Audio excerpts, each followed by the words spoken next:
किसी किसी के प्रश्न नहीं होते हैं, मतलब बहुत प्रश्न होते हैं। बात समस्या इन लोगों के पास एक ये है कि एक तो हमारे पास देखो बैठने की इतनी जगह है। अब 500 लोग एकांतिक के लिए आए, अब कैसे रखेंगे, कैसे बैठेंगे? अच्छा, हम ज़्यादा देर बैठ नहीं सकते। जैसे सुबह से हमारी दिनचर्या चल रही, अब बस हम हर बैच में हर उसमें सोच रहे हैं जल्दी निपटूँ, मैं लेट जाऊँ। हमारी किडनी खराब है ना, तो बैठने में बहुत कष्ट होता है ऐसे बैठने में। अगर हम पैर फैला के वैसे लेटने की मुद्रा में हो तो उसको सपोर्ट मिलता है किडनी। तो ये लोग अंदर की बात जानते हैं। तो 1-2 प्रश्न किए और फिर नहीं, तो कुछ लोगों की शिकायत आती है कि मेरा प्रश्न ही नहीं हुआ, ऐसा क्यों? उनका तो कह दिया। मेरी समस्या को समझिए आप कि भगवत कृपा से हम आपको समय दे पा रहे हैं। ये कृपा मानो और सच्ची मानिए। जैसे 2 प्रश्न हुए, तो ये सबके उत्तर हैं।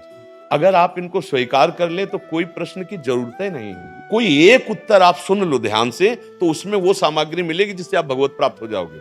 और अगर नहीं तो फिर अपने मन की बातें तो पूछ-पूछ करके चाहे जीवन व्यतीत कर दो, फिर क्या होना है? तो इसलिए हम सबसे प्रार्थना करते हैं कि अगर किसी का प्रश्न ना किया जाए तो उसमें 2 रहस्य हैं। एक है हमारा स्वास्थ्य और दूसरा वो कई बार उत्तर उसका हो चुका है। ये लोग जानते हैं ना, रोज करते हैं प्रश्न। तो ये 2 कारणों से प्रश्न का अगर आपका ऐसा है कि आज नहीं हो पाया है, तो आपका कोई फीस तो लगती नहीं। फिर आप कभी इनसे प्रार्थना कर दीजिए। अभी मान लो हमारा शरीर ऐसी स्थिति में हो जाए कि हम आ ही ना पाए, तो बातें खत्म हो जाएगी। कम से कम 10 मिनट तो समय मिला, 15 मिनट समय तो मिला। तो इसमें कोई ये ना सोचे कि मेरा प्रश्न नहीं हुआ, क्योंकि ये शरीर ऐसी दयनीय स्थिति में है, ये तो लाडली जू के प्रताप से चल रहा है, नहीं बिस्तर से उठने लायक नहीं। इस समय जैसे बैठे ना, तो मानो यहाँ आग जल रही हो किडनी में, हर समय जीम थाना, पूरे शरीर में कष्ट होना। इसके बाद हम भगवत कृपा से मुस्कुराते हुए आपको उत्तर दे रहे हैं। और ये दिनचर्या 12 बजे रात्रि से चलती है हमारी।